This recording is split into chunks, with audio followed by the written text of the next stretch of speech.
What's good, Relocation Football League fans? It's your boy Smitty, joined here along with Rob Roby, and we are back with the RFL podcast.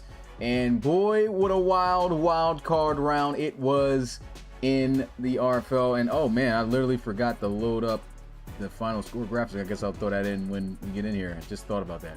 But man, all I could say is, again, what a wild first round. What is your thoughts overall on just this season, Rob? Because I know the last couple podcasts you haven't been able to make it, but thoughts on the season and the playoffs so far. Oh, it's been a great season so far.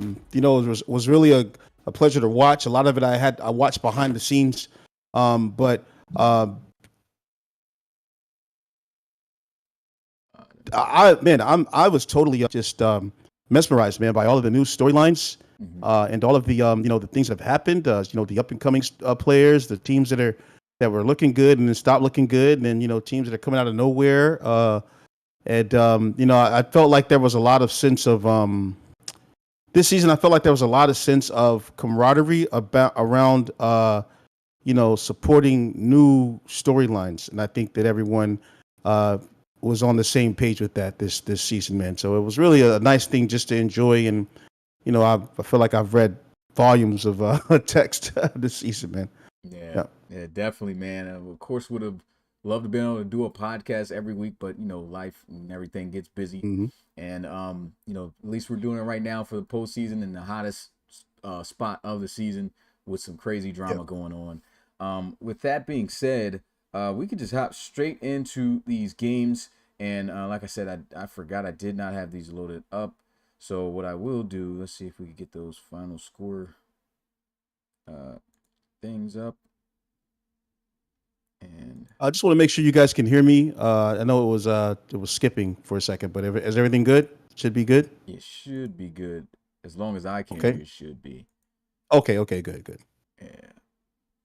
All right, so never mind the game that's up, but let's go ahead and go through the first game of the wild card round, which was the Shamrocks versus Desperados. So hold up, downloads.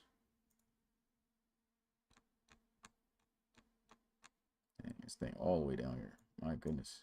There we go. All right, there you go. Shamrocks versus Desperados, man. Wild game. Absolutely wild. Yeah. The Desperados were the number 2 seed going into the playoffs. Literally could have been the number 1 seed and wouldn't even have had to play in the first round if it wasn't for the Shamrocks the week prior.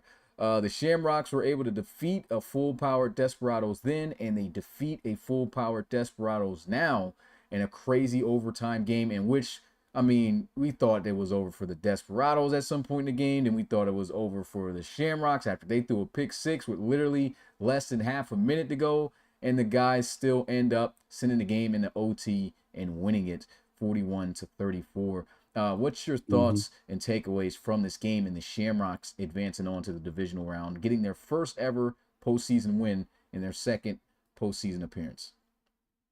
This was obviously one of the I feel like this is one of the better games I'd called as far as playoffs go, and I really enjoyed watching this game. Earlier in the season, and for the last few seasons, I've been talking up the Desperados for a long time, and those guys are like, I don't know about those guys, man. But when Marquise was traded there, I was really excited this season when I found that out. I thought that the Desperados would be much better. I wasn't expecting Marquise Washington to come in there with 3 INTs though, man. That was crazy, man. And I'm not going to say that lost them the game. I just think that kept the game in play for the most part. Obviously the veteran Wilson, man, showing those signs, man, signs that I've still got it.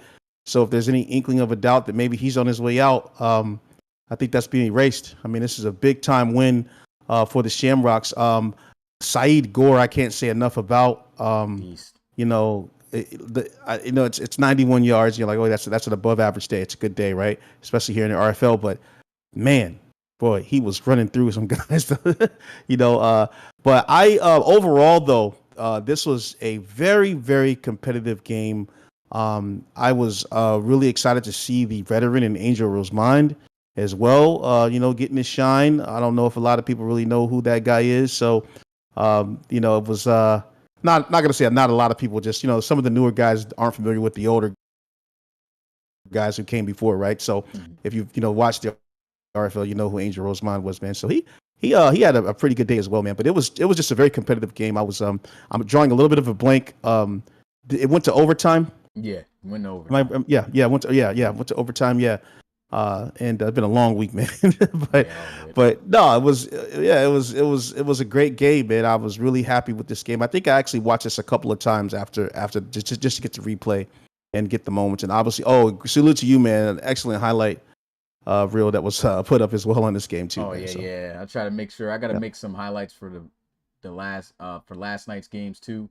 I want to make sure that at Yeah, least the yeah, postseason get highlights on every game since it's not that many. yeah. Guys have been Mhm. requesting highlights, just really haven't had the time to do it. But since it's less of a load, we don't have to record premiere games.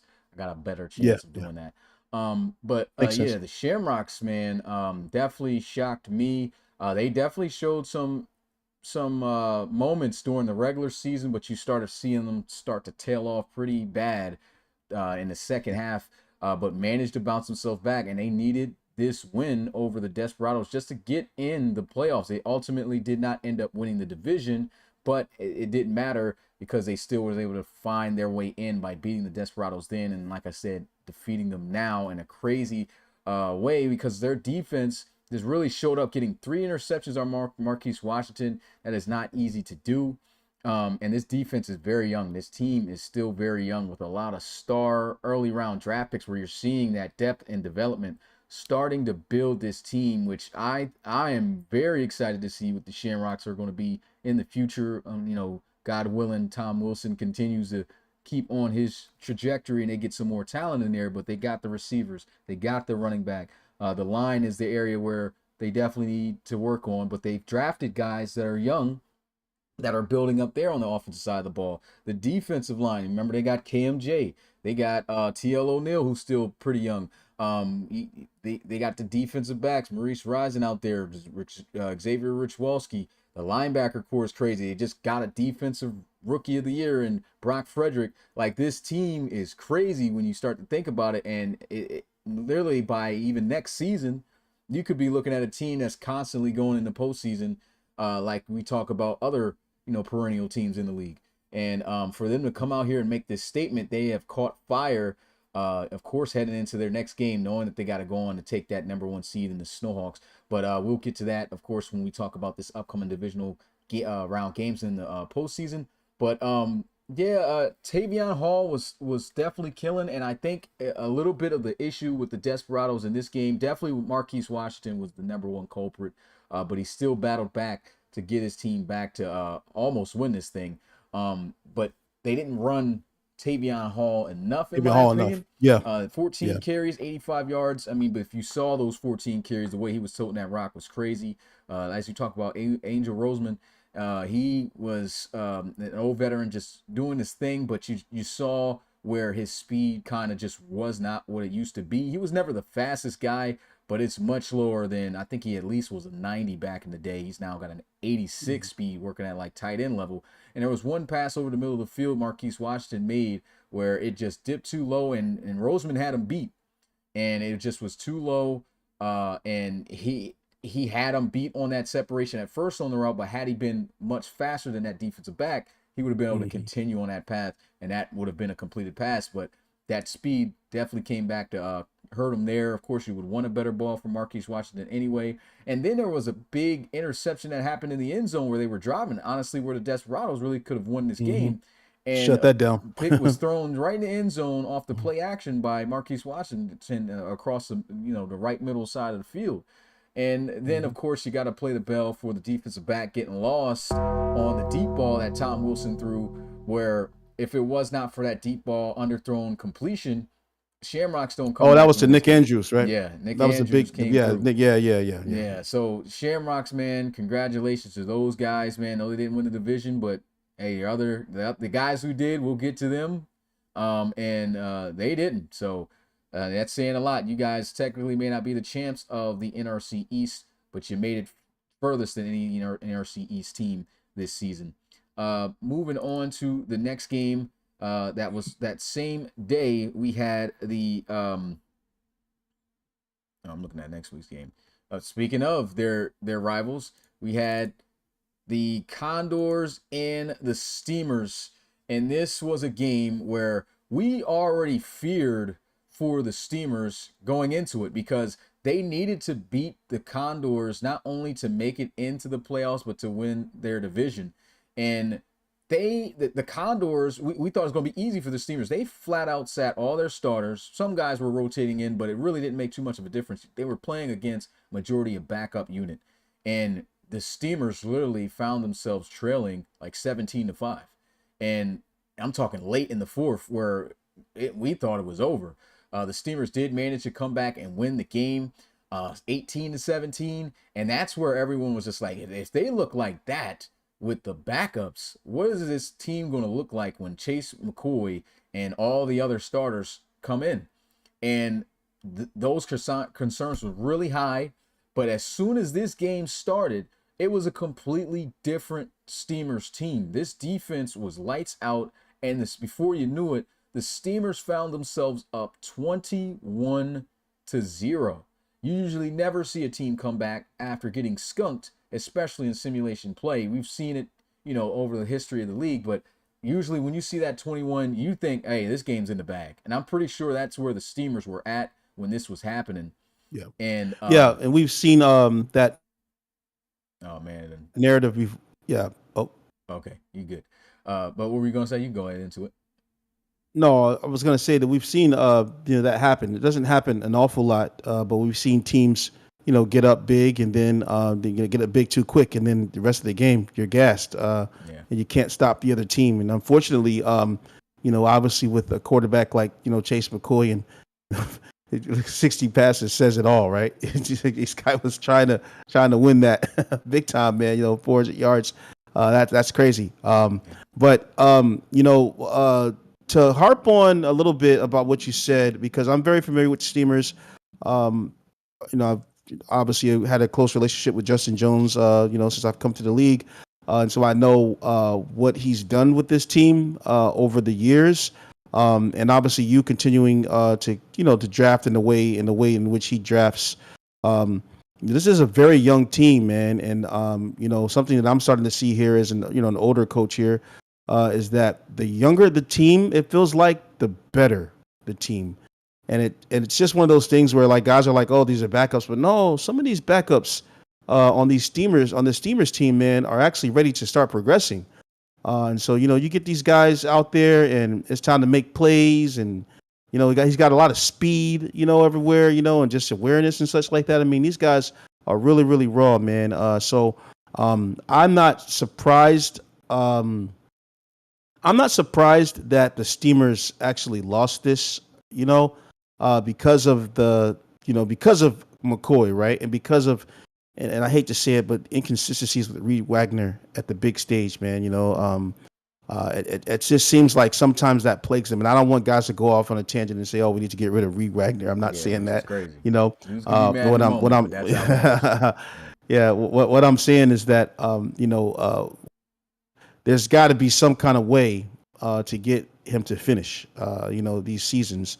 And it's just always so heartbreaking for the Steamers, man. Do you remember that time, Smitty? They played. I want to say they were playing OKC. Yeah, the Lancers. And they were playing the Lancers, man. And I feel like it was like Eric Reese, like juked backwards for a first down. Yeah. That would have solidified the win for them, man. And then there was the thing with the Snowhawks, I want to say.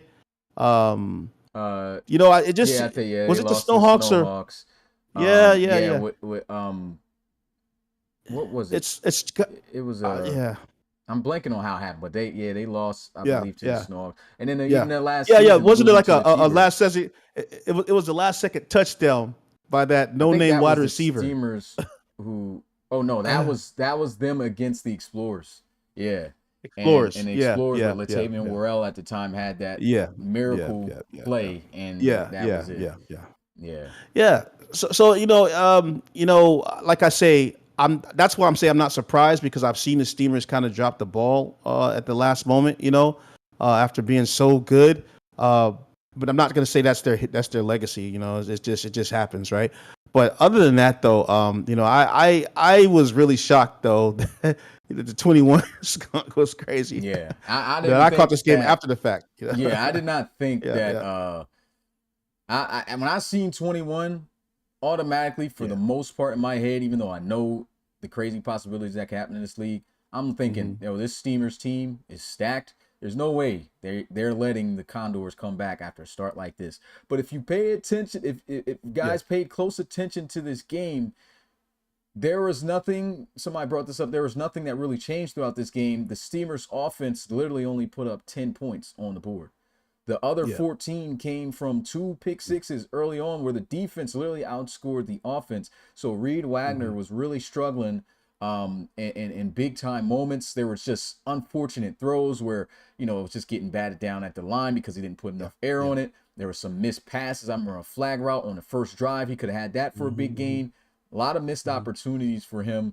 And it's Yeah. just shows you how the season went. And we're talking a Yeah. lot about the Steamers, but let's talk about the comeback in general by the Condors, though, because they started to step up. And a big name that a lot of people I know have forgotten about, even since back in the first Bryce ever Greer. RFL College Series, was Price Hmm. Greer, who played for Oregon. Yeah. And Yeah. he was a Yeah. monster, I just man. want to add, just to add right there. Wait, it was Oregon or Yeah, he it played was for West Oregon. V? Oregon. Okay, I Yeah. thought it was West V for some reason. Anyway, it doesn't matter. Yeah, bro. When I saw his name, I said, "Oh, I remember that dude, man." I think you're thinking about the other Yeah, that was Price that awesome. played for West Virginia. He was a running back. Yeah, Yeah, he's with the yeah, Bisons right yeah, now. yeah. With the Yeah. Bisons, yeah, yeah, yeah, yeah. Yeah. But That's yeah, what confused me for a second. Greer Yeah, came up big, man. Like, this is a backup tight end he's not even really known to be a receiving tight end. He's like more of a blocking tight end, but obviously you can see now that means he's just all around well-rounded. He's kind of in his mid-20s, so like, is he going to be that guy moving forward in the future with Colquitt? Most likely he might be if you're seeing performances like this, but 7 catches, 96 yards, 2 yeah. touchdowns. That's crazy. Cornell Mickens struggled against the Steamers game, so the Steamers did a great job shutting down the run for the most part, but Wait, Cornell, wait, wait, wait, wait. mm, Yo, bro, how long has Cornell Mickens been in the league, bro? he's Like, been in since jeez. season 2. He Season two, man. started with the Yeah. Shamrocks when we expanded. Yeah. Yeah, man. Like He this started guy, and there, he then he was went to the T-Birds. to the T-Birds, Yep. yeah. And I And think then after the that, Condors, or it was he was the with someone Condors. else? Yeah, it was with the Yeah, Condors. yeah. So he's been on 3 Wow, teams, and man. the dude's still Yeah, balling too. He had a great season. yeah, it's crazy. It's Yeah, crazy, and man.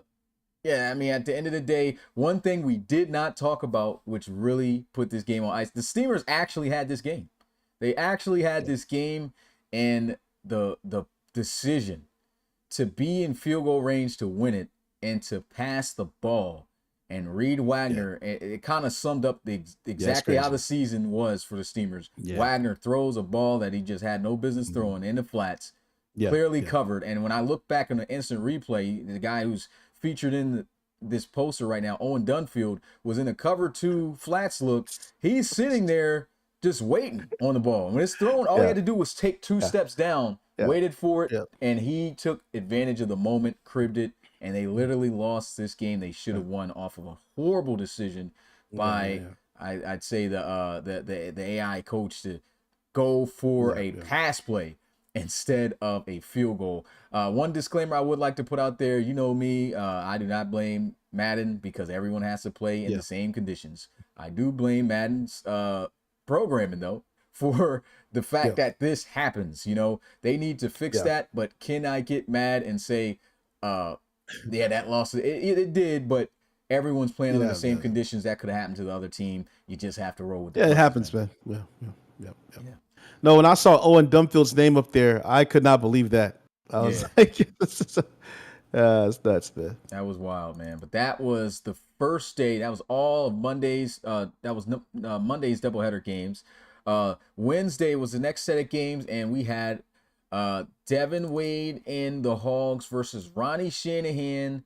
No, yeah, Devin Wade and the Bulls versus Ronnie Shanahan and the Hogs, and this was the biggest deficit loss of the playoffs. This was at 15 points plus 8. That is a 23-point deficit loss where the Hogs defense came up, and it's 2 back-to-back weeks to end off what was close to an MVP season for Wade. That just really kind of knocked him down and I'd say overshadowed the type of season he actually had. But you can't fold like that in the last 2 games of the season, man. That was like really bad. But the Hogs got it done 38-15. What's your takeaways from this game? Man, you already know disappointed in the Bulls and the way they played. And I just gotta, give it to them, just straight, man. They've got to find a way to get Jones into this game. I mean, this is, and I know he's like been going downhill, right? Guys are discussing on the other pod that honestly, and it's almost been like just his fault this season. yeah, I would usually I would yeah, say, okay, we got to get him involved. They were trying to, and yeah, dude just had a bad year, man. It yeah, was just bad. He yeah, was yeah, yeah, reading the yeah, yeah. wrong lanes. Everything was bad. Yeah, that's just I was when I was calling this game, I was Kind of cut you out a little bit.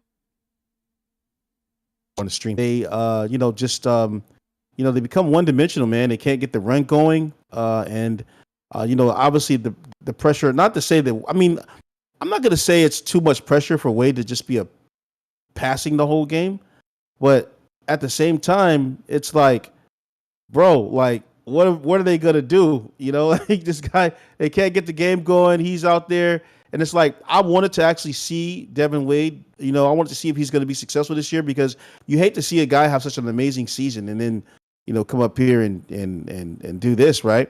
Yeah. But at the same time, that's a hats off to what the Hogs are about. I was questioning what the Hogs are about, and I think the Hogs kind of showed us something. On this week on that game, man. We've talked about the ups and downs with them this season, but that was a very convincing win. And the ways in which they basically, eliminated the running game and contained Wade and made him look pretty bad, man. Like I'd say I haven't seen him look that bad in a long time. He looked pretty bad in that game. You wouldn't believe that he was an MVP candidate. So we'll have the jokes and everything about it, later and everything. Yeah, kind of cut you out a little bit. But to Ronnie Shanahan, man, like, man, this guy has not ceased to amaze me all season long. Just his ability to, game manage, go down quickly, like getting rid of the ball, getting it to the wide receivers. I mean, the ways in which he's, clever with the passing. He's looked amazing, man, and he's got some talent around him, and I think that these guys. Once they establish some rhythm, like maybe next season, I know it's not over yet, but maybe next season when they establish some real rhythm and they are able to, keep that rhythm, boy, are they going to be scary because at times it looks like this offense is unstoppable. And that's not a word that I like to use with a lot of teams. Only really a few teams that I call their offense unstoppable. But the Hogs are starting to become that unstoppable team. So it's going to be scary to see what they do in the draft. Yeah, honestly, when you looking at this game, I'm not shocked the Bulls lost. I had them as a favorite to win this, and the main reason was because Dre Shivers was out, and they didn't have one of their premier edge rushers in Casey Fine. So those are 2 key pieces to the River Hogs, well, to the Hogs now, and you can tell that it did not phase them. It didn't at affect, all. So, but if you look at the Bulls season this year, there was many games where, most of their wins, they were just able to edge it out. And it wasn't the best performance. Wade was looking good, but it was still like he had to pull them out of the fire due to the lackluster run game a lot of the time. And they were winning most of the game because of the efficiency of Devin Wade. I won't give Wade too bad of a bell. I already gave him a bell. I'm not going to give him another one. The main reason is it's just tough that the last 2 games he had to play was against arguably the 2 best defenses in the league. You had the Miners, who gave him, he almost threw as many interceptions the entire season in that one game with 3. And we've seen, even with the Miners, because we're going to get to their game, what they were able to do to advance on. And then you go on and have to play the Hogs. And when we talk about the Hogs, their offense honestly has not been good in the passing game. But it was great all season when it came to running with Dre Shivers. And once he was ruled out for the season, we're thinking, man, are they going to even be able to run the same? But there was flashes in their last game. They were able to upset the Armadillos to even get here, which was huge. And one thing that has always been a factor for the Hogs this entire season, and even last year and a couple seasons now, has been their defense. Their defense has been top tier in the league for a minute, and it's mainly because of that pass rush. Their secondary is really good. It's almost like they suffocate you. There's nothing you can really do. You're going to have to really beat this team with offense. I know how guys say defense wins championships, but I have so many examples alone from this week where offense shows you is how just as important as it is when it comes to defense. Because if we think about even that Steamers game, that's why they lost. They had no offense. You need to have some form of offense to be able to win. Defense is definitely going to give you a really good chance when they're this good, because not too many points most likely going to get scored on that other side. But offense is very important, because if you keep losing on that side of the ball, you lose that field position, right? But Ronnie Shanahan stepped up big, and he didn't, even from last week, he didn't turn the football over. He took very good care of the football. I think he threw 3 touchdowns in that Armadillos game. He comes in here, throws 2. And another red flag for the Bulls coming in this game was the fact that their defense was kind of trash statistically in the RFL all season. They were in the bottom half of the league for pass defense, and there was many games. If you look at a lot of their games too, a lot of high-scoring games that they won because Devin Wade had to win a shootout because the defense could not stop. And so, what does this show? Ronnie Shanahan had back-to-back great games, and then Jacob Haynes, the star of the show we really haven't talked about. This kid comes in, fills in for Dre Shivers like it's nothing. 24 carries for 124 yards and 2 touchdowns. But you also have to give credit to that line, because if you saw the lanes that line was providing him, that gives you a lot to be excited about if you're a Hogs fan, because that if they can block like that moving on throughout the rest of the playoffs, that keeps the offense alive. This offense literally has not even really needed a pass game to be successful. That's how they started out 6-0 to begin with. It was the minute that they started having too many turnovers and Ronnie Shanahan really started just not to elevate that they went on that 6-game losing streak right afterwards. But they did what they had to do in this game. I did not expect them to come out here and handle business the way they did. I was expecting the Bulls and Devin Wade to be able to get things done a little bit more on that offense, but it was just a bad game, and just hats off to the defense of the Hogs. They really controlled this one, and is a big factor as to why they're moving on to the next round. We'll move on to the last game that was on Wednesday, and that was the Mexico City Diablos versus Jordan Granger and the Lumberjacks. It started out really crazy off rip because we're expecting George McAfton to walk out onto the field to start this game for the Diablos. Next thing you know, I'm on the commentary.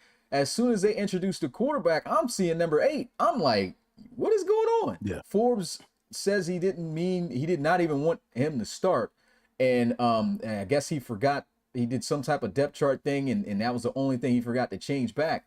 And boy, Lane Kearney came through and ended up edging it out. I mean, look at this performance, 387 yards, 3 touchdowns, and they got it done in overtime. Also, some great news coming out of Mexico City for the Diablos, because Forbes would have been able to join us on this podcast, but unfortunately he couldn't. Let's get hashtag happy birthday Forbes, as his birthday is tomorrow. He's out there chilling with the wife. But Lane Kearney will be the starter for the rest of the playoffs. So no George McAfton.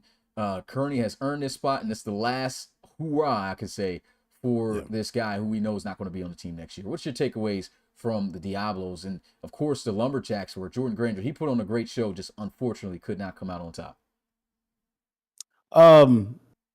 This is just comedy, man, because I'm not going to get into the DMs and everything, but Forbes is he told me in DM he's not going to start Kearney anymore, and then he changed his mind, but it's funny to me, man, because it's like when I heard him say, I didn't mean to put Kearney in the game, and honestly, man, just the RFL fan of me was thinking, bro, this is experience. This is an experienced quarterback. You know what I'm saying? Like, Sometimes we forget, man.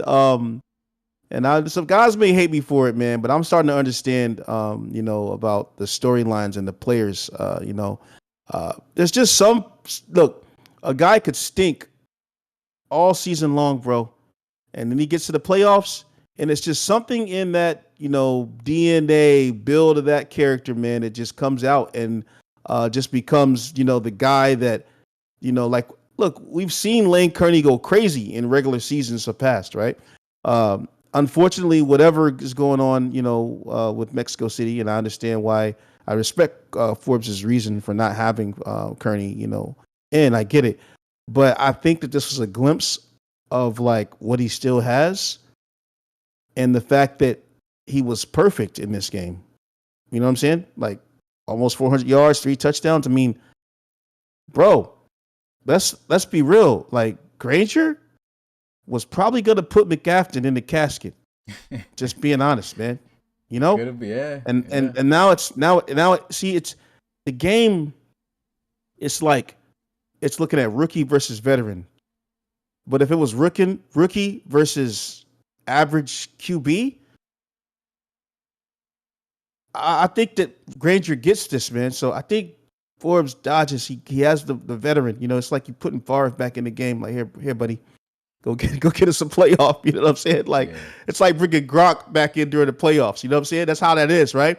So I don't know, man. I just got a different angle at this, but this is a great mistake for Forbes, and I think that it's the smart decision to keep the veteran, even if you don't like. I was cracking up at Dud. Dud is so funny, man. Such a troll, but you talking about he's not going to re-sign him and all this sort of stuff and everything.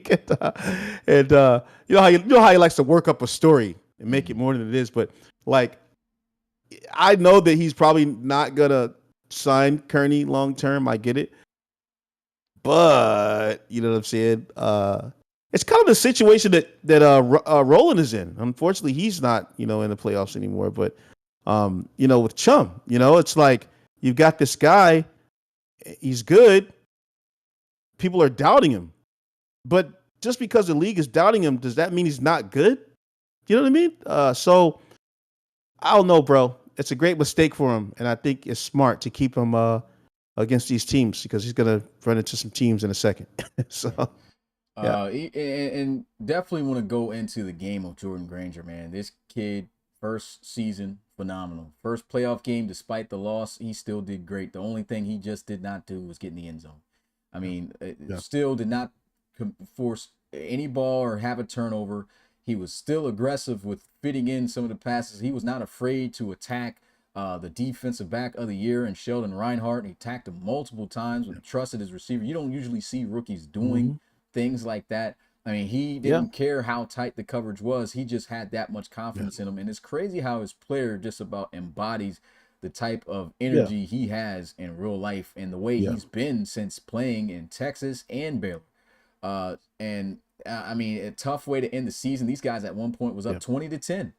And, just like the Shamrocks game, if it wasn't for the DB getting lost on a deep bomb, the Lumberjacks win this game.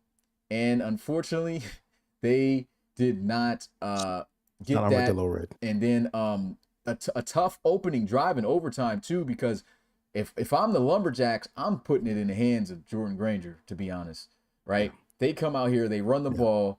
Drew Brewer falls a yard short. Well, you could see he had a tough game. I said Drew Brewer, D'Amico Brewer had a tough game against that Diablo's front. He had 14 carries for just 29 yards, did get in the end zone.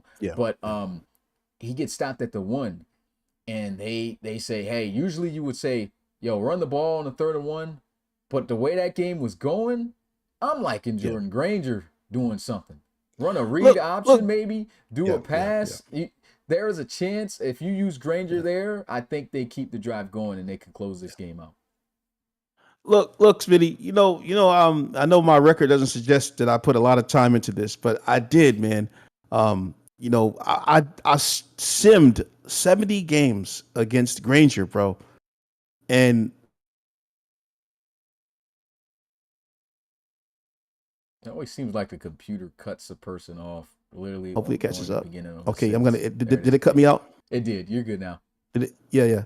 So So look, bro, those were some of the toughest sims that I had in the preseason, bro. Like watching this kid. And I threw everything I could at him. I was moving guys around, putting guys in the sub, I mean, sending pressure.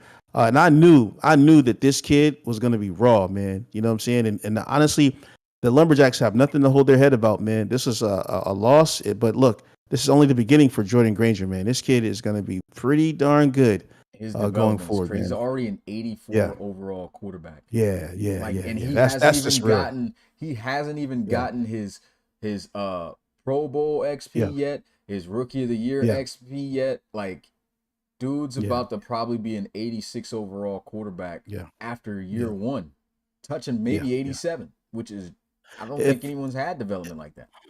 if there's any advice I can give to Jordan Granger, man, and this is this is just the real bro. Just continue to stack your reloads, because this is another thing too, right? Like I understand that people think that because I'm capped out and everything, I can't do anything.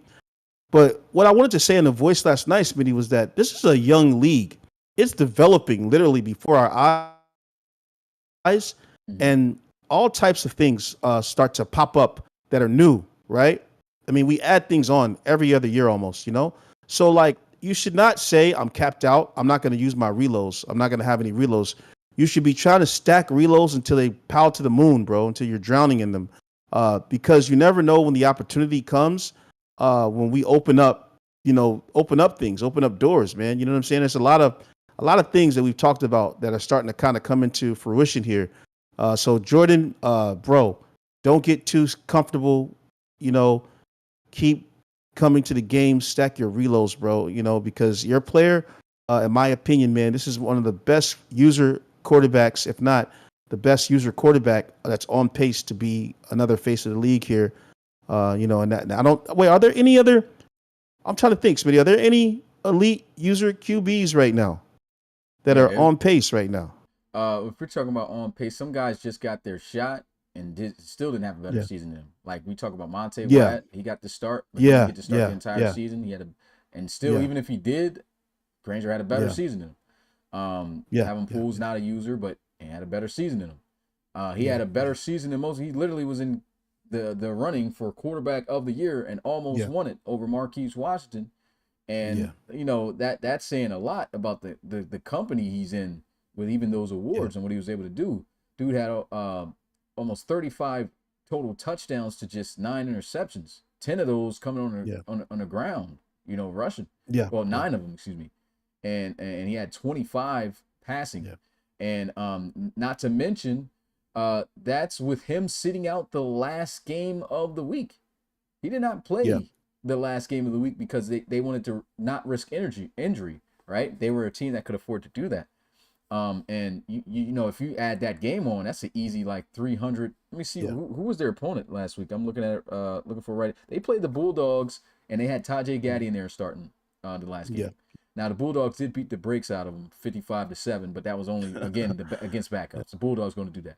But yeah, I could see him having like a 300-yard game, something like that, yeah, breaking over 4,700, probably a couple touchdown passes, maybe even three. The way the Bulldogs mm, defense looked the last 3 weeks of the season was not too good. yeah, Well, the yeah, 2 weeks before that.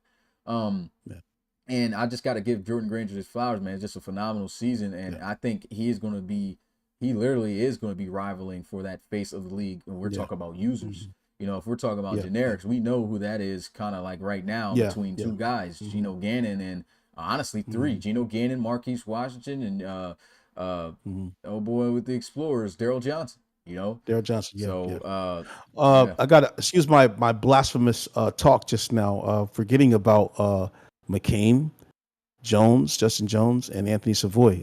yeah, So yeah, rightfully so, yeah. guys. Rightfully so. Those are pretty good user quarterbacks in the league right now. So thank you Yeah. guys for reminding me.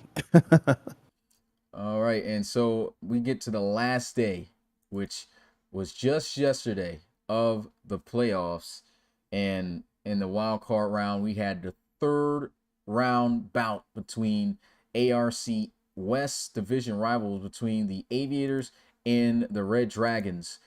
These two teams blew each other out when they played each other in the regular season. First, it was the Aviators when they went on that undefeated streak.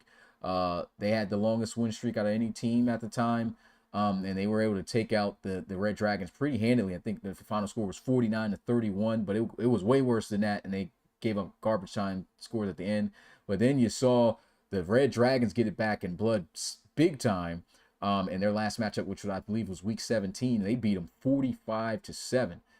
This game on paper looked closer. It was a 10-point game, 30-20. But if you watch this game, the Red Dragons literally should have washed the Aviators. Like, this should have been a 60-point game pretty much for the Red Dragons.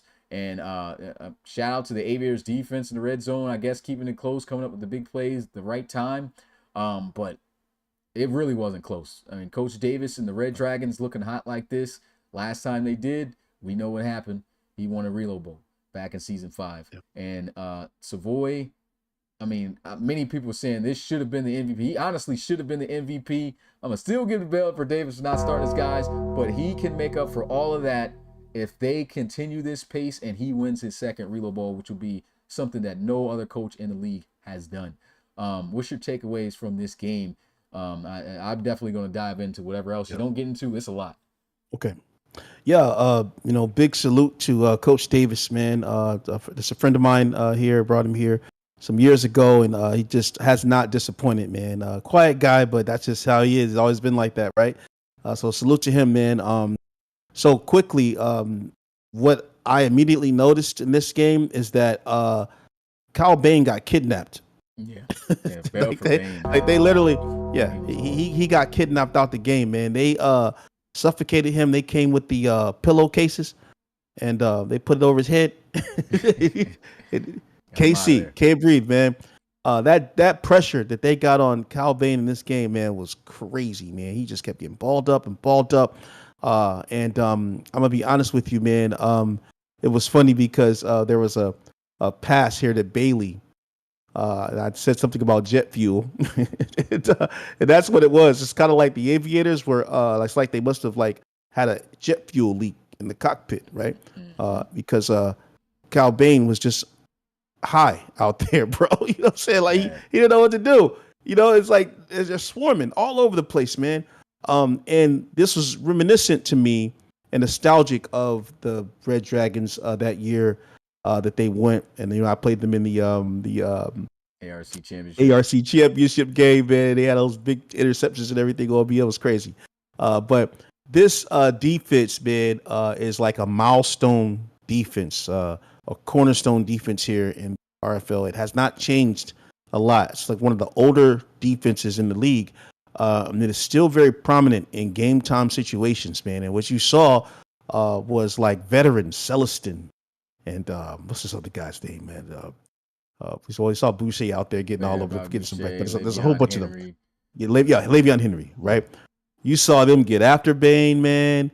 And I keep saying this, and CP and I, man, we have a formula for beating the Aviators. It's to shut the quarterback down and then make them run Kitty, right? Even though we know Kitty does damage, man, and the Red Dragons, they corralled him, 84 yards, right? They did a great job against this guy, man. I would say this: they did not do a good job at all against Kenny. I'm gonna play the bell for the coordinator of the Aviators not running Kingston Kenny. I mean, literally, he had 84 yards on 13 carries. I just felt 84 yards. Oh, I cut you out a little bit. Yeah. So I see what you're saying, right? Like, I get it. He didn't get enough carries, but I just felt that, how Kingston Kenny, he's used to doing damage. Like, it's like he kind of builds himself up by getting first downs, 10, 15-yard gains. Yeah, he was doing that. I felt like it wasn't enough, though. I felt like it wasn't enough for them to say, for the game to be like, okay, this is working. Let's continue to run them. And I guess I get what you're saying by giving the bell, right? Yeah. But I just felt like he wasn't. What you're saying is that's why it's it definitely wasn't Kenny's fault, because you saw this dude every time he touched the ball ripping off first downs, running through multiple tackles, and you still only gave him 13 carries. Like it was like literally what kind of like the opposite of what you were saying. Like, yo, it is working, and you still had Bane trying to throw the ball, and you did not trail by much at all. Like that I mean, literally killed the Aviators. They could have been that's a competitive throughout this game had they done that. that's a good take there. I just feel like the Aviators, man. It's I don't know. I don't think anything changed at all for them, right? Um, but it was a little perplexing to see them just not being able to do anything on offense, really. And like you say, I know the score it looks like that, but no, like, bro, they could not really do anything against this team, man. Yeah.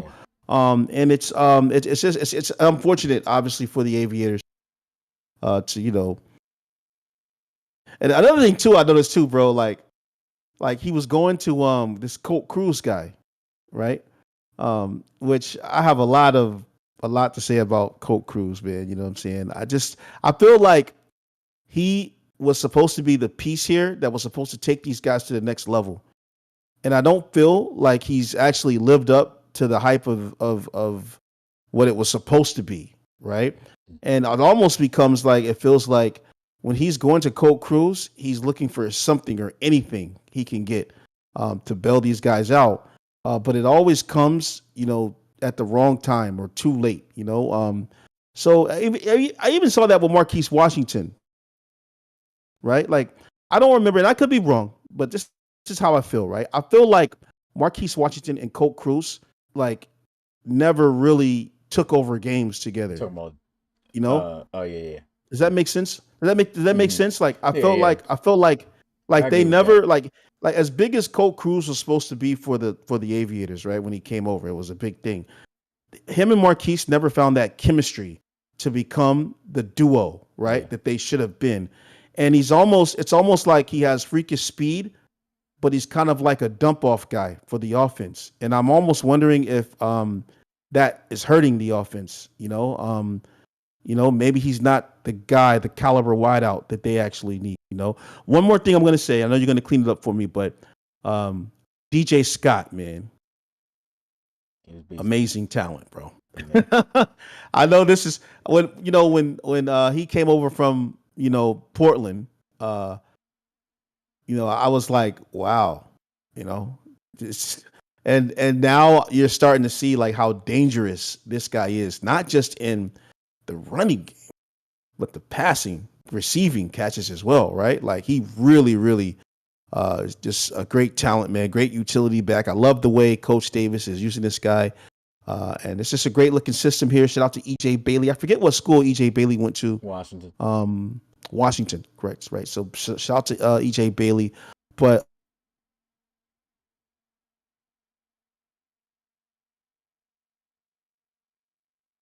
Mm, uh, all right, I think it's back now. You can try. at all. No, I just said shout out to the Red Dragons and Coach Davis. Yeah. Okay. Yeah, yeah, my takeaway from this one was again, we already dove in the Bane, which was just horrible. A lot of times he ran back when pressure was you were running back with all that time, you had enough time even outside the pocket to throw the ball away. He didn't. He folded big time in the postseason, which is crazy. That's not how he started out his career because he won a championship in his first season with the Thunderbirds because he had to fill in for an injured LC3. And he clutched out the Reload Bowl by himself, and in this game, dude is just he just has not he was not that guy. And then you look at even the way he started out this season. This guy was originally in the MVP candidacy, and then I don't know what happened after their 6-game win streak. Dude just started to fall off a cliff. And I think that now after this performance, this raises big questions on, Kyle Bain may be 26, but why not draft somebody for the future? Because he's if he's playing like this, why are we gonna put all of our stock into this guy who literally only came here just for the draft capital so that they could relieve themselves from Marquise Washington, right? So Bane, knowing he's going to be 27 knowing, he helped led the team where they were, but really the downfall of the Aviators came from Bane in this season. And, maybe the next Madden may be different, but you're looking at that age and you're wondering, like, hey, we could get another guy in here, start developing him, and then have him be the guy and just have him, Bane, be that guy who's just waiting. So Pat's just said Cal Bane is a game manager. And I'm wondering, is this our Troy Aikman? Is this like the Troy Aikman of the league, the guy Troy that Aikman needs was to playing when I was born, so I'm not really too good on Troy. So Troy Aikman of the Dallas Cowboys, Smitty, right? He had Emmitt Smith, Michael Irvin, KJ, an all-star line. He wasn't the greatest of quarterbacks, right? He was pretty smart. He was a game manager, but he had a lot of talent around him, which made him and they won Super Bowls, like 3-peats and everything, right? With this guy. So I see what Pat is saying is a game manager, and I see his Dragons. Yeah, something too young for that. I get it, right? But no, Troy Aikman this is like the epitome of what Troy Aikman was. It's a guy that was young, could put up big days, but he doesn't go down in the history books. He doesn't get mentioned as even though the guy won 3 bowls, man. Like the guy won 3. Yeah, I think where are the Dallas fans 3. at? Cowboys fans. But yeah, 3 Super Bowls, I know right? about him, but I just don't, know all about it. Now, would I compare him honestly with Bane? I wouldn't, because he's a different type of quarterback. He's a dual threat. Yeah. The thing is, his accuracy has been the problem, which is crazy because his mid and short accuracies is amongst the highest in the league. His deep balls is horrible. And you saw the issue with the play calling in general for the Aviators in this game is they tried to take the top off the defense, which was not his strong suit. That offense is built to run the ball more, then set up the play action, which makes it easier for those deep balls to get open for them. But the problem is they did not establish a run game at all. They barely ran Kingston Kinney. I mean, this is the Green Bay playbook where usually you can expect at least one of the most running books in this Madden. You can expect for the most part your running back getting 20 touches. They did not do that, and they were very much within this game still, despite how bad it was looking. And so that's where the Aviators had their problem. I want to give a shout out to Armin Holland too, because that old vet, he has been balling. He had 2 touchdowns, 95 yards, 4 catches. Yeah. The Aviators, they really just, I think they got shot in the foot. Now, would I say they won if they ran the ball more? I'm not going to say all that. But the difference that would have been made in this game to make it more competitive or even have given them a chance to win would have been running Kingston Kinney. And the way they tried to game plan, they went around every option but that. And that's what would have won them this game. That's what would have kept them in this game to have it more competitive. And, the Red Dragons themselves was fumbling in certain situations where, like I said, they should have had more points. But at the end of the day, it was just the Aviators not taking advantage of that is what really killed them. And so, Bane, again, opening up those questions, it looks like we might have somebody from CS8 potentially being here on this team developing behind them. But we will now get into our final game, and that is of the game of the week. We've been waiting on this one, man. The Miners and the Armadillos. One coach had to get their first ever RFL playoff win, and it was the Miners, man. Go into, your thoughts on this game. And of course, Roland already knows this is his segment. We're about to give you a little body bag. Well, we did it up a little bit on Duns, but whatever you don't get into on this, I'm gonna definitely dive into. But the Dillos, man, going from the number 1 seed in the ARC and in the league for a majority of the season, losing 3 straight games, and then getting bounced in the first round. Thoughts on all that? Yeah. Well, first of all, my disclaimer is I'm just an analyst, so I know Speedy's going to have a lot for you. He said we're going to get a body bag, but I did not choose violence today. So don't. Yeah, and he's going to take it all out on me. No, Nick, I hate you. Even though Smitty, this guy up there, the guy right there, he's the one that's going to body you. But listen, man, this is a great game. Armadillos, first and foremost, they had a nice season, man.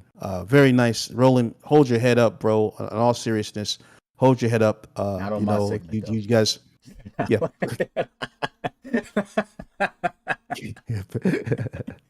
I'll catch a rib clearing. He chose violence, not me. I'm not choosing violence, okay? But yeah, man, it's sad, bro. I know at the beginning of the season I was like, oh, it's rolling. He's gonna find a way to blow it all. You know what I mean? And we kind of got some glimpses of that, in that week that we played, man. And you decided to switcheroo the playbook and everything, man. But no, I'm just messing around, bro. Like, honestly, look, you played a great team, a great head coach, man. I really envy the Miners. Is that the right word to say? Envy?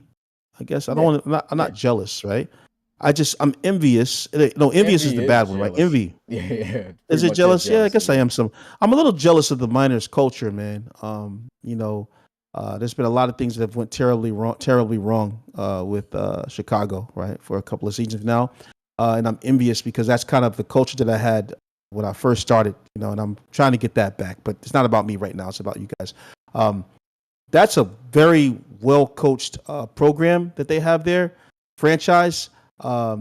They have squeezed everything out of every player on that team. Unfortunately, Anthony Fries gets injured a lot.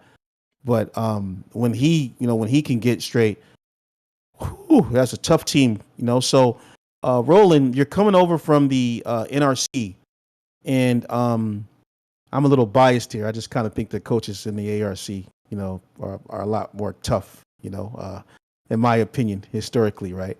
But look, this is a great Miners team, man. Everything, McCain. Steve, the wideouts, Killian, all these guys, man, the coach, done.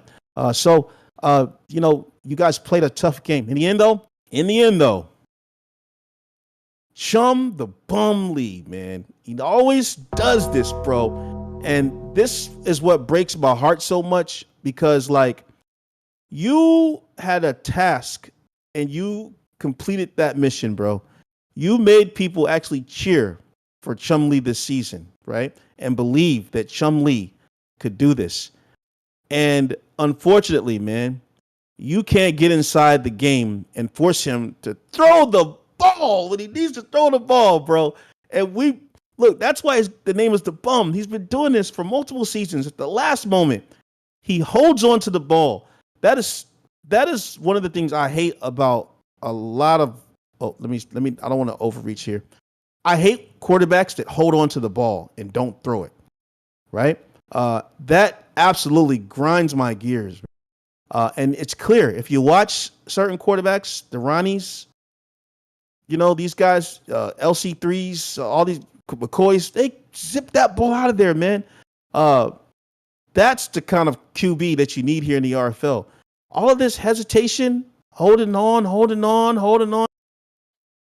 Well, no, man, you need a guy with guts, man, a guy with grit, And so that's the thing that just annoys me about Chumlee, man, is that, sometimes he'll be lights out, and then sometimes, boy, he's just like, good God, man, sub him out, man, put somebody else in the game. So I feel sorry for you, man. I don't feel sorry for you because this guy had a great day. He just couldn't outdo the Miners, right? And the mistakes, obviously, the pressure, that they were able to get, despite, I don't think it was the best day for Bain. I don't remember seeing Bain too much. Bain did not get his record a single sack in that game. Yeah. So, and it was funny because Roland said, I think I saw Roland throw a subliminal about how he was going to stop Bain. And he must have done it because I didn't hear Bain too much. But, again, man, hats off to both of the teams. Hats off to Dunn. Really respect what you guys are building with that franchise there. And Roland, respect to you as well with the Armadillos. And little sad that you've declined my trade. But it is what it is. We'll just have to move forward. But you never know. All right, Smitty, go ahead and hate, man. Go ahead and bring the Gillen. Hey man, start Hey, off with a disclaimer, little bit of Nick's Kendrick Lamar, not me. man. Armadillos may have made the postseason, but Roland was not your savior. Chum Lee may have almost broke the record for the most passing yards.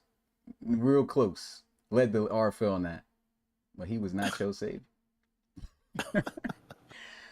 Armadillos may have went 12-5. And the ARC tied for the best record amongst the league. But they still ain't get the number 1 seed. And they was not your savior. And I'm going to tell you right now, you're going to need somebody to save Roland for this segment. Because every year with Roland, and I love the guy, he already knows what it is. He gets too hyped, too early, and I tell him, bro, calm down. But now, just like every other year, it's time to receive this bell, my brother. Because it always ends up just like this. And the writing was on the wall from about the get-go. First off, Roland had Jordy Johnson, who ended up being the second best wide receiver in the league, which I'm going to give you a bell for that because he should have been the first. He had over 400 yards, just about more than the next receiver, and you still ended up not having him have the most receiving yards. And he didn't even get the most receiving touchdowns. And he got injured before going into postseason. This is just me throwing shots. This ain't really all Roland's fault, but like I'm still throwing shots on how he dropped the ball. All right, another bell. Then Chum Lee, the way he was gassing up Chum Lee, and I told him that from week 1. I said, yo, you know Chum Lee did this last year? Do you know that Chum Lee did this the year before that? Do you know that Chum Lee was doing this on the team that just knocked you out? That's the reason they got rid of him. They literally, this dude can be, just like Rob says, a game changer in a game. Next week, he's trash. But it always seems to be where he's Chum Lee in the beginning, first half of the season, then he's Bum Lee in the second half of the season. I feel bad for you, Roland, because he started to become Bum Lee more towards like the last 4 to 5 weeks, which really gave you a false sense of hope. Like, oh, I done changed this dude. I'm the quarterback whisperer. I done changed the game. Chum Lee, look, I'm taking him to a bowl. I just let Roland talk, man. It's always that one chat that we get in the VC, and we have our little debate. We going at each other, and I'm just like, I'm gonna just wait till you see it, Roland. I say it all the time. I'm gonna just wait. Give it time, Roland. It's gonna happen. Bro had the crazy podcast, was going in. He was talking his trash. That's typical Roland behavior right there. And it all came crashing down. And I'm gonna play you a bell for talking that much trash to the Miners. No, and you, he probably really thought he was about to win that game. Don't give me, he probably really did. But there ain't no way you should have been talking that heavy against a team with that kind of defense, with that many user players on it, and knowing that if you lost this game, what the repercussions was going to be. Not to mention the last 2 weeks before we went to the postseason, you lost to the Black Knights and Hogs. You gave Geno Gannon pretty much that shot to still be MVP. And you lost to the Hogs with Ronnie Shanahan having his best game against you when you were the number 1 team in the league. You was that. And you folded. Thank God you didn't do any read option, but I'm going to still give you the bell for trying to do some read option because you lost to the very man underneath of me right now. Because you wanted to be cute and run a whole different offensive playbook, some San Fran, and you got stomped on by a team that did not win a single game up until that point. I'm just saying all this because I told you when you was talking heavy that if this happened, I'm throwing all this back at you, bro. But it's all love. All the love I'm going to give to him, though, because Roland definitely accomplished a lot with this team. He still had the Armadillos make the postseason, which is something they never did before. He still got them to a 12-5 record, which still tied the most wins this season, right? No one expected that. But you was too high on this team, bro. Like, you literally had Jordy Johnson on the block. It was like, oh, this team's going to be trash this year. And you won the first 2 games. And you was like, oh, yeah, we about to win the bowl. We about to. Bro went out there, traded, got Isaiah Ingram, went out and did this. And, bro, again, the writing was on the wall, because how do you think you're going to win a reload bowl as the #1 pass offense and you can't run the ball? Your running back barely had 3 yards of carry per average. Then you come into this game, you only give them 7 carries. And I'm going to give you a bell, because here's a tip to you for how you need to learn. I can't say it. Here's a tip for you as a coach that hopefully you know for next season. If you think that a scheme or a choice that you choose on practice is going to change a pass-heavy book like that, it ain't happening. And he's wondering why he still threw the ball 60 times and only ran it 7 with Levi Dixon. Bro, you in a book that's airing it out. And you barely run it's been like that all season. It don't matter if you pick a run scheme or a run focus plan or what. That ain't happening. It just ain't. And man, like, you had to see this was coming, man. You had to see this was coming. Get ready. It's not picking up like got that. Got the gospel music. Yeah, so I'm just saying, man, Roland, you guys still ended up, making it a pretty close game there towards the end. But also, I want to give the flowers, of course, to the Miners, dog. Because the Miners, it's been 4 long years. I'm going to give you a bell because it took you this long and y'all folded 3 straight years. But all they needed was for Roland to become the coach that they played against. That's my one shot. Pew, pew. That's my one shot. So all they needed was to place Roland. Again, it ain't really too much for me to say. Matter of fact, Roland is now roll out the red carpet. But Roland, roll out the red carpet and give teams W's. Thank you.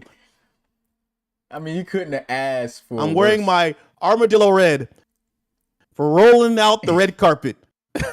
You couldn't have asked for a worse ending right there, man. Like I said, 3 straight L's like that was just the most rolling way to end the season, right? That's the most rolling way to end the season. The most rolling way to crazy, roll it out with the L. All this stuff. Matter of fact, and then lose like that. Straight 3 L's, got manhandled by the Hogs, and then you did in first round. Wait, hold on. Miners. Is roll? That's 2 L's. Dillos is 2 L's. The Miners is the 4th L, and the Cougars is the 6th L. Boy, oh boy, roll out the red carpet, man. Crazy, man. Like, that's crazy. And even thinking back to that, had he not tried to play it all cute and change the playbook up on you, he would have been the number 1 seed and wouldn't have been playing this week to get eliminated by the Miners. Of course. So, a lot of it, look, as much as it was a success from you, Roland, it became a failure for the same reason, man. Yeah. But again, Roland is a great coach. Though. He's a great coach. No, he's a great coach. Yeah. And he's only, I'm going to still say this, the reason why we even had issues in the past to begin with was because look what happened. Look what you were able to do without that read option crap. And you still tried to do it and took an L. You tried to do it and took an L, and that's what got you right where you at right now. I told you, bro, just listen. Run the basic stuff. You ain't got to try to be too different. You ain't got to make something up to say, oh, I did that. That's why you're out of here. Right. Like, just you got everything else, bro. Just coach. Don't try to be different like that. We want you to be different as a coach, personality, but you already are different, Roland. We know you. But don't come out here trying stuff and then, oh, I'm this, and living and dying on a hill that you know is very unlikely in this game of Madden. Like, don't do that. Roland reminds me of the guy that's just on the hill with he's got his rifle, and he's got his hard hat on, his hard shell out, and he's got his grenades everywhere. He's like, come and get me. It's just him, man. He kind of reminds me of that kind of guy, man. Just imagining Game of Thrones when Jon Snow was up there with the sword and he saw all the horses rushing him to kill him. Yeah. Right. That's rolling. Right. Right. Right. Right. Right. But No. yeah, man. Still a great season. But again, I want to keep giving my flowers to the Miners because we haven't even shout out most of their guys on what happened in this game, right? Shout out to Steve Washington. Dude had over 60 yards and 4 carries, which was crazy. Yep. Shout out to Miles McCain. Despite leading the league in interceptions this year, he threw one in this game, which almost could have flipped this game on his head. He still was able to turn it around and score 3 passing touchdowns, and he had some good consistency keeping things going. I want to give a shout out to the Miners defense too, because despite Roland finally getting one win of Xing out Killian Bain, which still Bain at times was delivering pressure, but I mean, whatever move he did, that lineman Bates that was on him, he did pretty good. Other than that, the number 1 pass defense, I would say this honestly, because Roland had the number 1 pass offense, they had the number 1 pass defense. I think it was a good even stalemate, to be honest, because even though the Miners came out on top, and you did see them making a lot of good pass plays in deflections and stuff like that really helped them win this game. The reason the Armadillos got back into this game was literally because of Chum Lee still finding a way to find some passes down the field and make some plays. So their number 1 pass offense and number 1 pass defense kind of stalemated and made for a great game. But again, when you're one-dimensional and that's all you got, you get at more of a disadvantage because you have no choice but to keep playing into the strength of this entire team. Literally, the strength of the Miners is not the offense at all. It's the defense, and it's passing against that defense. And so very few is able to penetrate that, and you had the best offense to do that, but you just did not have that balance that you need to beat the Armadillos. A good example is who they're playing next week. The Miners got beat down on by the Celtic Tigers, and the main reason that happened was because CT had a good balance. We know they got the second best passing offense, but the balance of being able to run the ball is what was missing to give you a much better shot at winning this game. And that's where I always knew that Roland was going to fall short in the postseason at some point. Just unfortunate your matchup had to be against this tough Miners team that played exactly into what was going to shut you down. And my last shout out is out to Douglas Drayton, man. Generic player, old vet, but 3 touchdowns in this game. Dude was balling. He was still hitting juke move. He put Marvin Heaney on his face on a juke move, which was hilarious, and was able to run his way in for a touchdown. And that's why he's also gracing the thumbnail of this of the podcast, because I mean, he had a phenomenal game. You can see there 6 catches, 47 yards, 3 touchdowns. Half of the time he touched the ball, he was in the end zone and was making those plays. So that's all I really got to say about this. I'm finished airing out Roland. Roland already know what it is, though, man. Just keep doing your thing. Build off of this. I don't think the Dillos. I mean, do we predict the Dillos having another season like this, especially with everything he put in to try to win a Reload Bowl this year? I don't know about that, man. And not to mention, you are going to get one of the tougher schedules because you won your division next year. So if you can turn the season around again for the Dillos next season, that's really saying a lot. But you already said a lot this season. You turn things around in general for the Dillos to get them their first postseason. So let's despite the air out, let's get hashtag rolling in the chat with a bell next to it. That's what we could do. Rolling. That's crazy. Hashtag man. Rolling with a bell next to it, man. That's crazy, man. But anything you want to say? Anything left you got to say about this, or are you ready to move on? Nah, man. I'm good, man. Yeah. So that was all she wrote for the wild card round of the playoffs. And here we go with let's see if I can pull this up. That's the old one. Did Tom go ahead or something? I don't know what. Oh, it's crazy. Nah, we definitely spent a lot of time on that joint, but we was breaking it down pretty good. But here's a look at everything that's happened ever since the game and what has led to what is to come, as we have both the 7th seeds, the bottom seeds of the NRC and ARC, were able to upset the number 2 seeds and play now the number 1 seeds. Can they do it again to advance to the conference championship? We have the Snowhawks versus Shamrocks, Condors versus Diablos, Red Dragons versus Hogs, and Celtic Tigers versus Miners. Here's a look at the schedule that we have and when those games will be played. And man, okay. Is there a way to get this up bigger? Thought I had it bigger, but let me just upload it then. I'll just upload it, image, and I could have swore I had it uploaded, but here we go. These are the times the games are going to be played. So it's still going to be Monday, Wednesday, and Friday. I will put this disclaimer out there, though, guys. There's a chance that that 9 o'clock Monday game might have to get played on Tuesday because I will be leaving for an event for my nephew at an Airbnb far away from the crib. I don't know if I'll be able to come back to the house on time. If that is the case, then Tuesday night, I'll be able to call that game. What were you about to say, Rob? Hold on for a second, because Friday is graduation. Oh, yeah, you don't have to worry about that game. I'm calling that game anyway. Oh, there's only one game on Friday? Yeah, because it's only 4 total. Oh. So we're having 2 games on Monday, one on Wednesday, Okay, I see. one on on Friday. So you'll be only calling the Wednesday game by yourself, and I'll call the Friday game by myself. So you're good. Okay.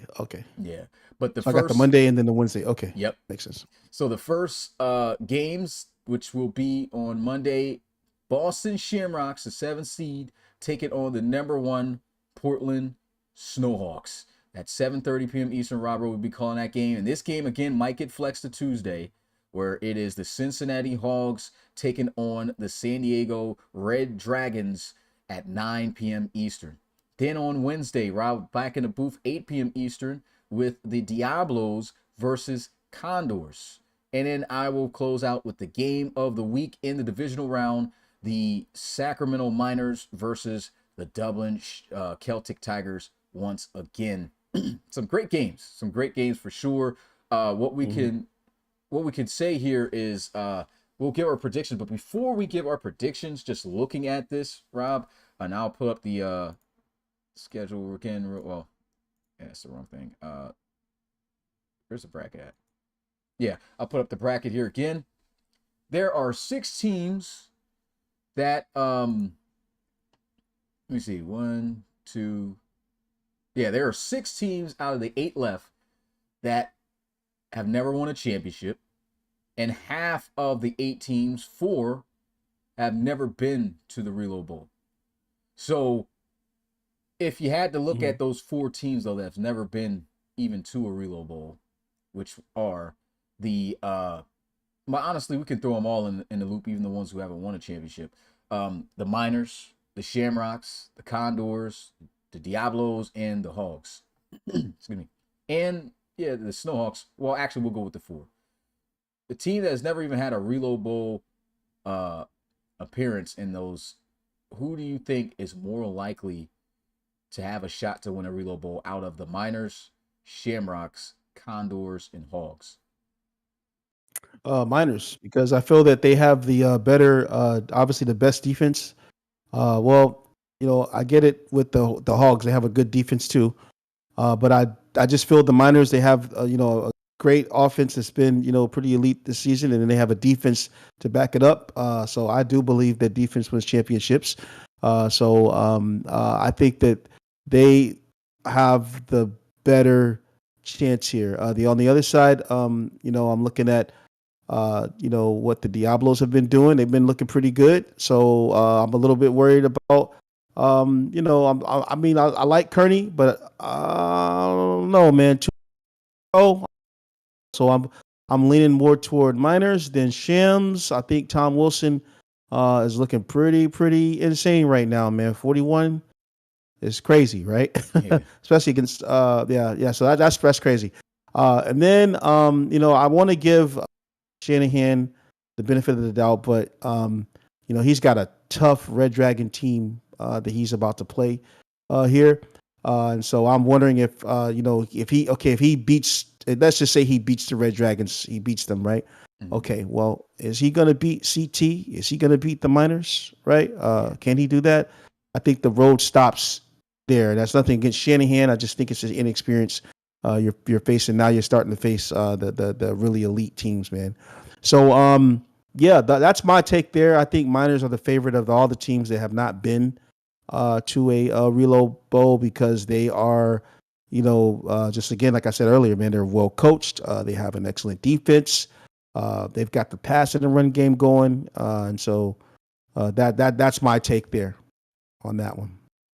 Yeah, and now with that being said, now it's time to make the predictions of these games. And as we make these predictions too, we're just gonna give a prediction on all the way through on who we think at this point might win a Reload Bowl, right? So Mm-hmm. first game is going to be the Shamrocks versus the Snowhawks. I have the Snowhawks with a spread of 5.5, which means I'm predicting them to win by 6 or more points within this game. What's your thoughts on that game? Do you think that's correct? Uh, can I answer something real quick? Mm-hmm. The year that Savoy won the Reload Bowl, I don't think that he faced the heart of the league defensively Yeah. in that season. I think that was a year that the Celtic Tigers didn't make it, or that was the year that I beat them in the wild card. Yeah, I think that was the that year was the year I beat them in the wild card. Mm-hmm. That was Yeah, the I don't Celtic think Tigers' best season not in franchise history. not taking anything from Savoy, McNeil, but I just feel like Savoy.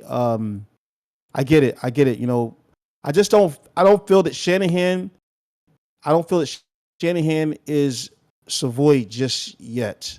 If that makes any sense. Yeah, it's definitely a big But difference. There's a lot that Ronnie's gonna have to do. yeah, but I see what you're saying there. I get the tradition thing. Okay, so you said Celtic Tigers and Miners, right? No, it's So Shamrocks and Okay, and Shamrocks and Snowhawks. Snowhawks. Who you got? So this here is going to be based off the Snowhawks defense. I'm not going to get caught up in the whole Joseph Gidley thing, or even the Tom Wilson thing. I think that the defense of the Snowhawks has to bring it. We've seen what Grayson has been able to do. If they can get around Tom Wilson, then they have a great shot at stopping these guys here. So I like that they had the bye and they get to play a pretty tough Shamrock team. So I'm gonna call this Snowhawks off the strength of the defense and allowing Joseph Gidley to stay in the game. You know what else is crazy?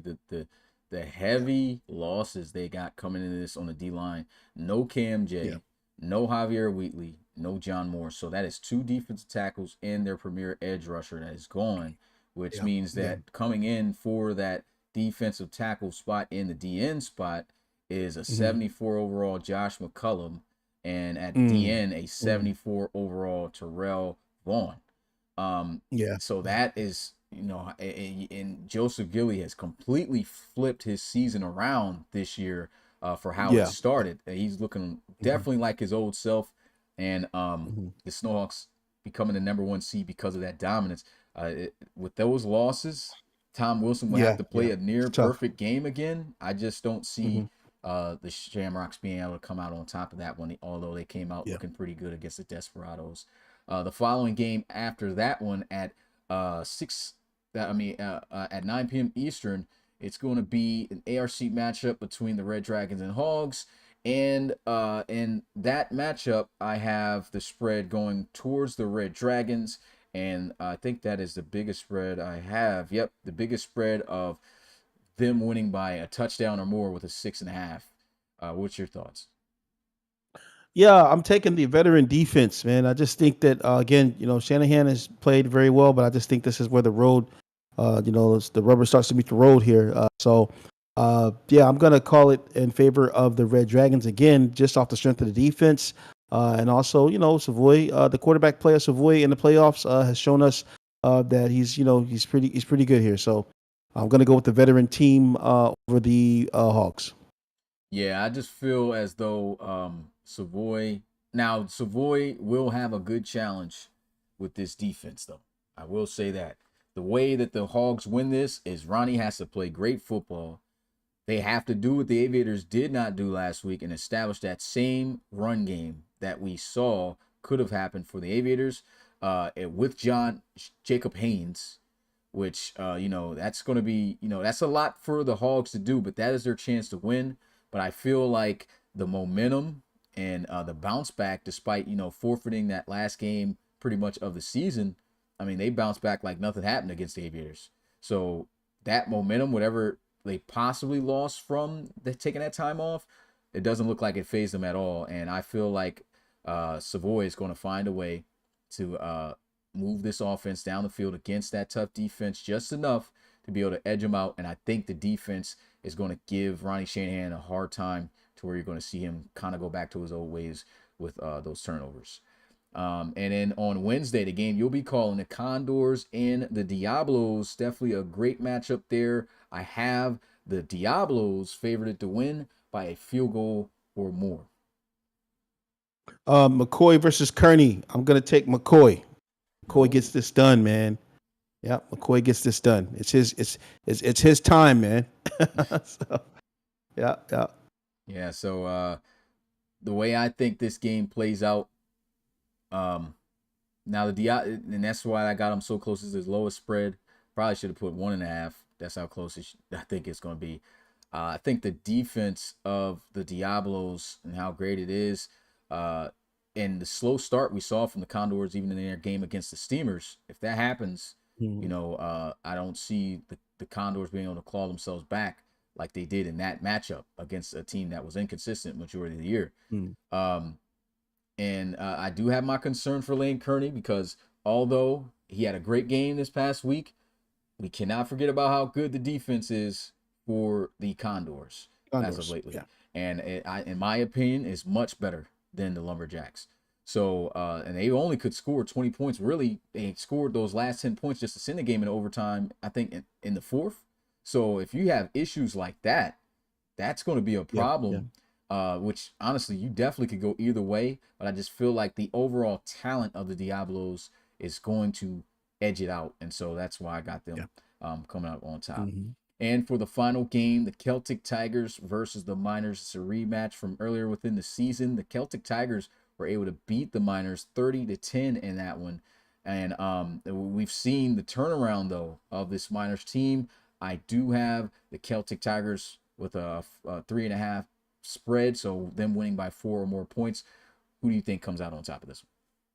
I've got the Miners, man. I think they're gonna, find a way to stop Justin Jones, man. I think that's what the mission is. They got to stop Justin Jones. That's a tall.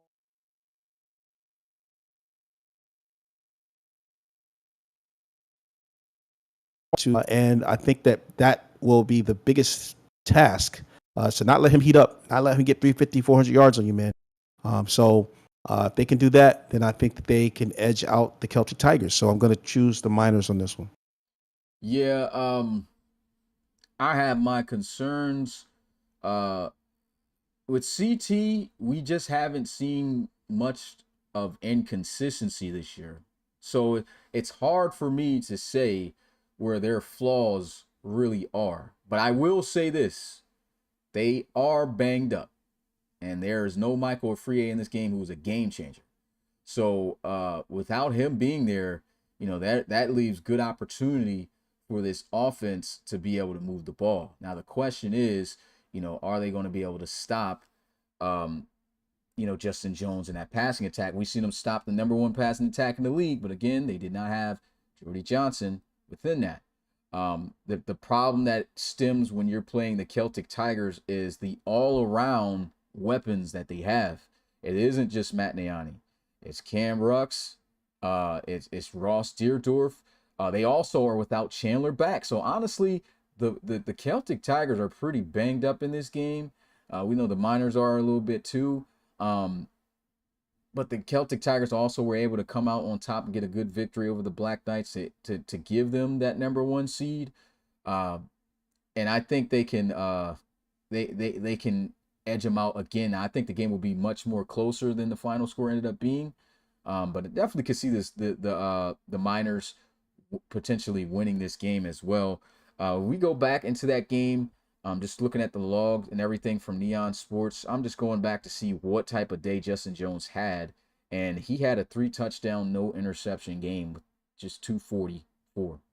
That's saying a lot against a team that is the number 1 pass defense. If there's any team that can move on paper against this defense, it is CT.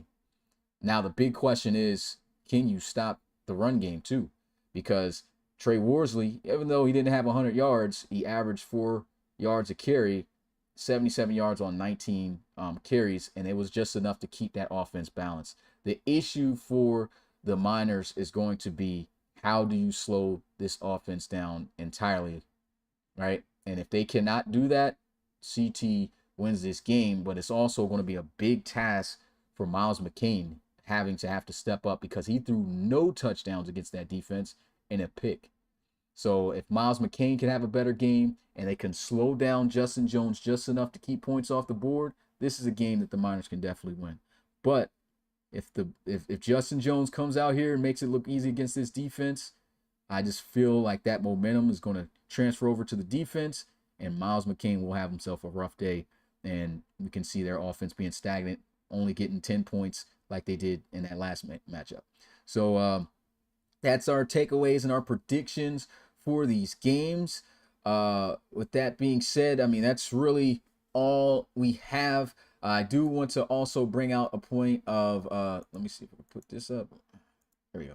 I do also want to bring up that we have coaching available in the college series, and we've got quite a few coaches. There's going to be graphics and stuff coming up. That'll be later, like probably during Pro Bowl week or something like that. But just know, college coaches are in full effect, and they're going to be heavy in the RFL college series. If you're looking to get in for CS8, go ahead on our website right now, relocationfootballleague.com, and apply. Make sure that you're an active guy, because if you're not doing your duties, you will be booted out, and it is a fee, of course, to pay to be a part of it. And we also got some guys coming in coaching in the RFL, man. We saw Darius Hodge go from longtime community member and player to finally taking that step, becoming a head coach, and the things he was able to accomplish with the Marshals was great. So he's a new addition. We're hearing ramblings of Justin Jones coming back to coach the Steamers, which would be huge. There's a couple other guys too that I've been in talks with from amongst the community that are going to take a step, more than likely, in the coaching realm. So we're definitely seeing the RFL build back up with legit candidates that are going to be coaches in the league on both levels, the collegiate and pro level. So if you're looking to try to get into that and you feel like you have what it takes to be to lead in that category, to be an active member and to do the duties and all that is required, then go ahead on the website, look at what those duties and requirements are, and see if you're the guy that could potentially lead a team to a national championship or a Relo Bowl. Just wanted to go ahead and get that out. We got a lot of guys that are about to be announced that are coming onto the scene on both levels. With that being said, now, I mean, that's it for our topics, and we're now going to leave it to you guys for any open questions that you guys might have for us. We haven't done that in a while. So, yeah, feel free to drop what you want us to comment on in the chat. Anything you want to say before, reading potentially No. drop? Nope, all good. No, good. Yep. Mm-hmm. All right. See guys hyped up about Justin, especially CP and them Steamer boys.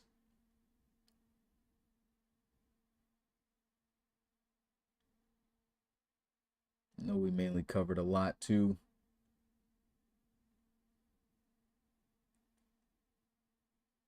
I don't think we got any questions, man. Probably give it another minute. How much experience is needed as a member? Hey, Rashad, I'm gonna be honest, man. Since we're here, you gotta be, if you've been here and things have happened already, bro. I'm not gonna give you that opportunity, because I mean, we're part of the community at one point, and you weren't, and now you're coming back trying to do it. I like not trying to, bash you, but with that, to me, I cannot give you an opportunity to do that after that has happened. So that opportunity won't be available. You would have to really prove in the future, like with being around and being active, that you are a guy who's legit serious about it. So that opportunity will not be at the moment available to you, but maybe it will be down the line. But I just wanted to make sure I'm being transparent, not beating around the bush or nothing, telling it like it is. You said he'd be top 5 active coach wins.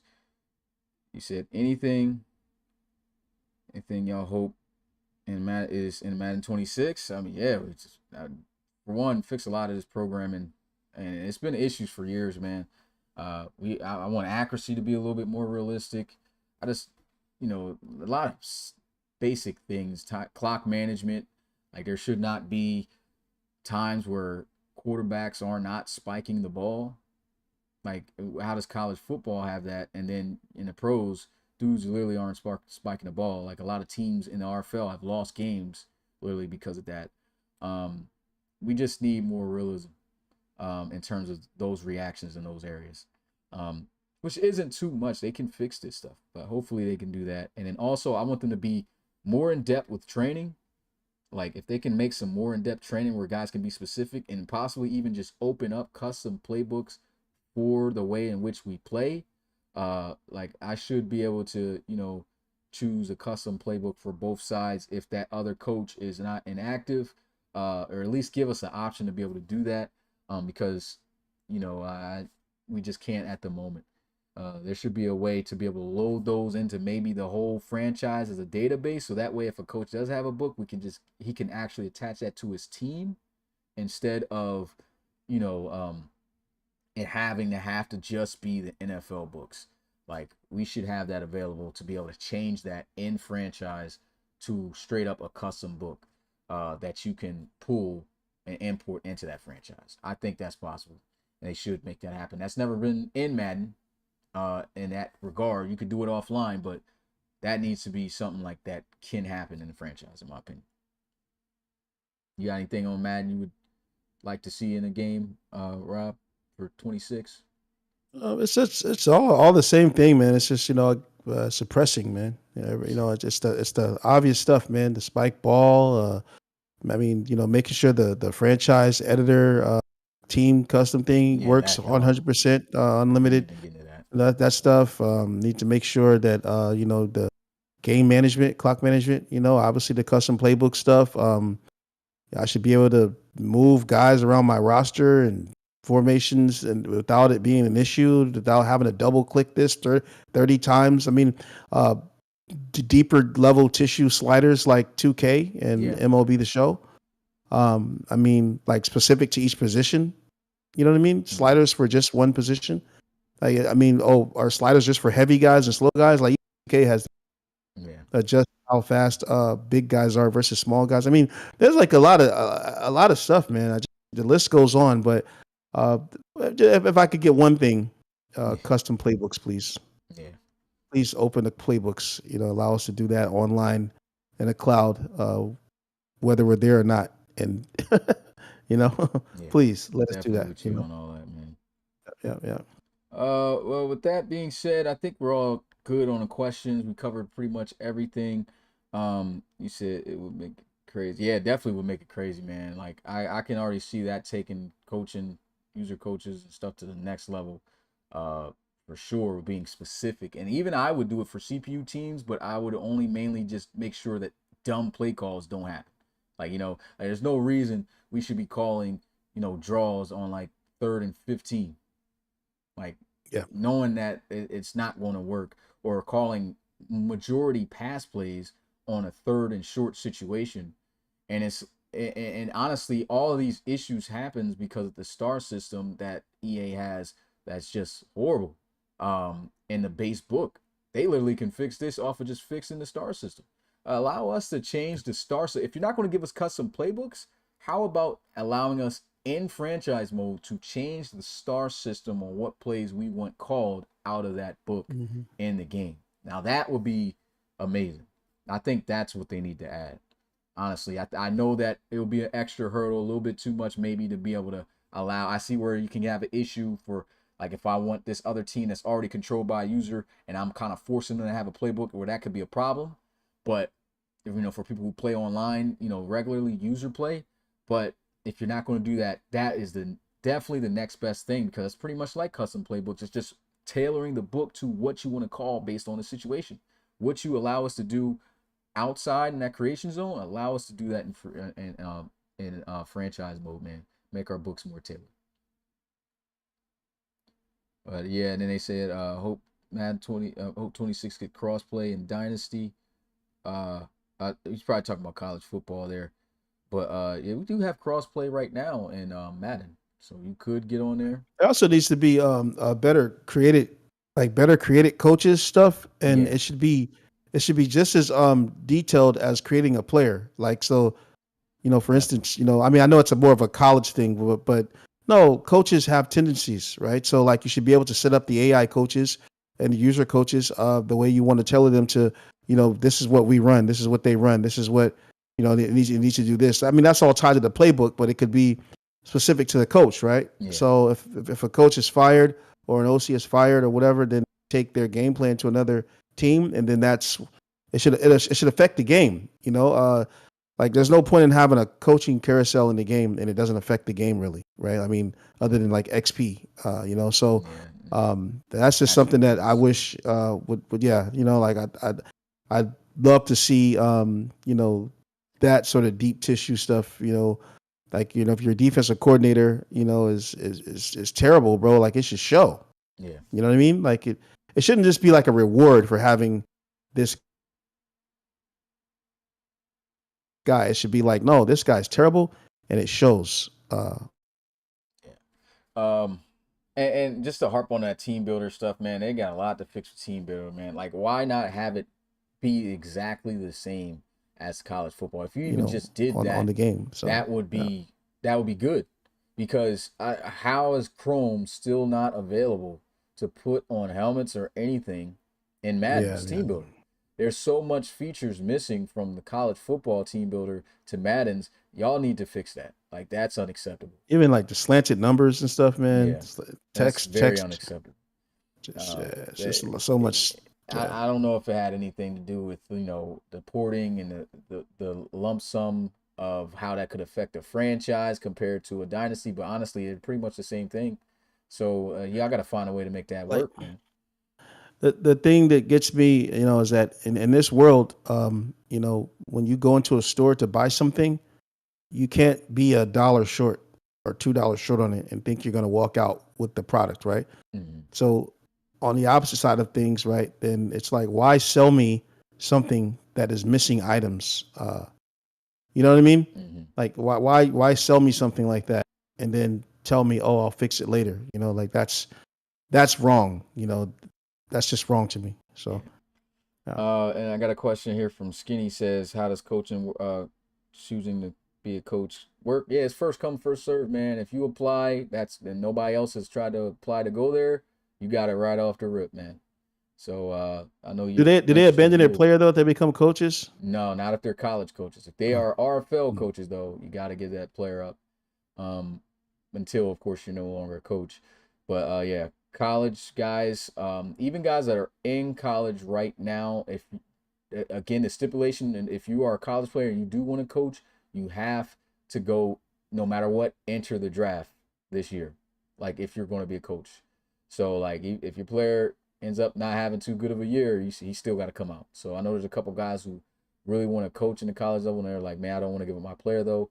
You can do it, but your player has to come out the draft uh, as soon as you're done that first year. Millions of people trying to coach Louisville. Yeah, ain't nobody coaching Louisville, Skinny. Yo, go ahead over there and get them right, man. If you apply for Louisville, you got it. But yeah, I think we've hit all the questions, man. I appreciate you guys tuning in. Don't want this thing running over too much longer. Getting close to 2 hours, but it's a great podcast.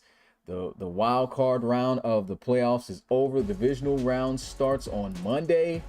Big games once again to get a look at that the matchups. 7:30 p.m. Eastern on the 26th. Shamrocks versus Snowhawks.